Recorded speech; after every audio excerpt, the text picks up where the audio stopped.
s third second. We're using the third formula here. This is what we are using. Initial speed already has been given as 30 meter per second.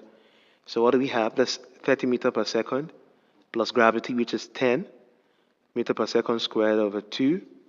The 1 minus 2 times, what do we have?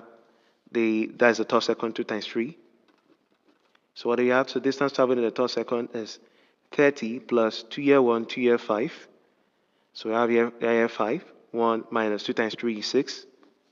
So what do we have next? Distance traveled by this body in the third second would be, with this, that's 30 plus 5. 1 minus 6 is minus 5. 30 plus and minus is minus. 30 minus 25 will give us 5 meter.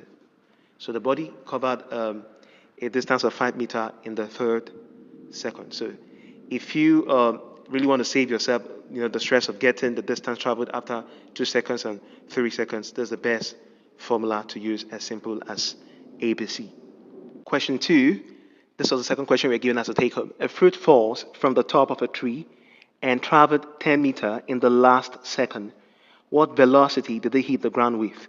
Now, don't forget, a question like this was treated, in our previous lesson.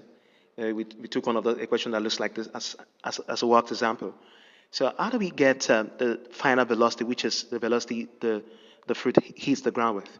Now, don't forget, a fruit falls. Now, for the fact that a fruit falls, it simply means that the fruit was probably at rest, or surely at rest, before it dropped out of the tree.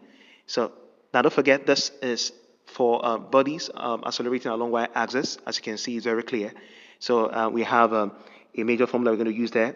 We're going to use this formula right up there. That's S nt equal to u plus g over 2, open bracket 2n minus 1.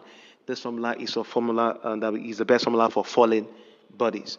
So don't forget, initial speed first is going to be, initial speed is 0 meter per second. So let's write our formula. Distance traveled by the body in the n time is u plus gravity over 2n minus 1. This is for falling bodies. This is for bodies whose gravity is plus 10 meter per second squared. So don't forget, they didn't tell us the time, the time it took the body to fall. It wasn't mentioned. It didn't tell us if the body covered this distance in the 4th second, in the 5th second. They didn't tell us the second, but they just told us that 10 meter was covered by this body in the last second, but the second was not mentioned. So we're going to try to look for a way to get the second, at which this body covered this very meter, which is 10 meter. So this time, the end time